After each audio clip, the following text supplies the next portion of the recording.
Once upon a time, there was a strange man who was highly bothered to see others' happiness. His own personal interest was at any cost important to him.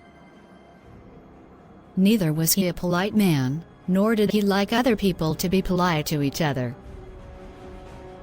In fact, he hated the courteous and polite people around him.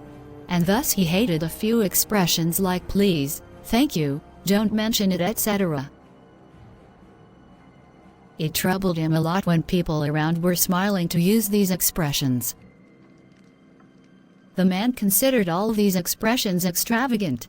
So, he took a mission to invent a device that would steal these polite words. He calculated two benefits from his efforts. 1. People won't use these words, and thus he would be relieved of his apartheid people's polite behavior. And the second one was earning money by selling the words stolen by the machine to somebody else. He took great caution so that nobody would understand his secret plan.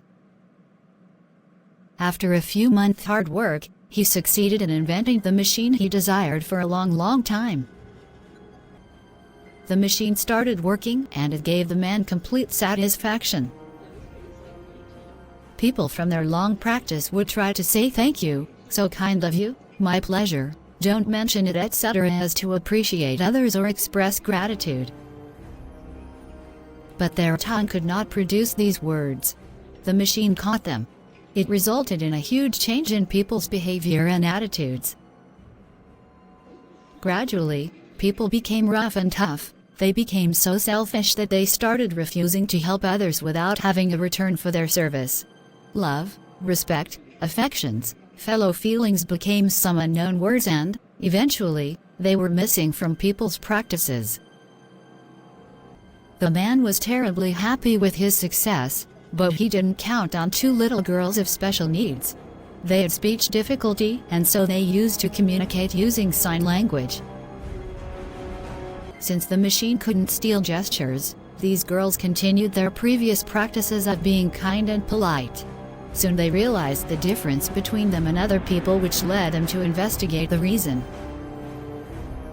After much toil, they could discover the wicked man, who was in a hideout on the top of a hill next to sea with his enormous machine busy in capturing people's polite words and separating them into letters.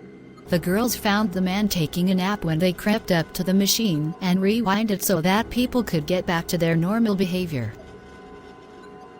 As a result, the machine exploded, scattering all the letters it had gathered into the sky. After some moments, the letters started coming down, like rain, and ended up in the sea. After that, everyone became polite and respectful to each other again. The anger and arguments stopped, providing that good manners are very useful for keeping people together in a spree of happiness.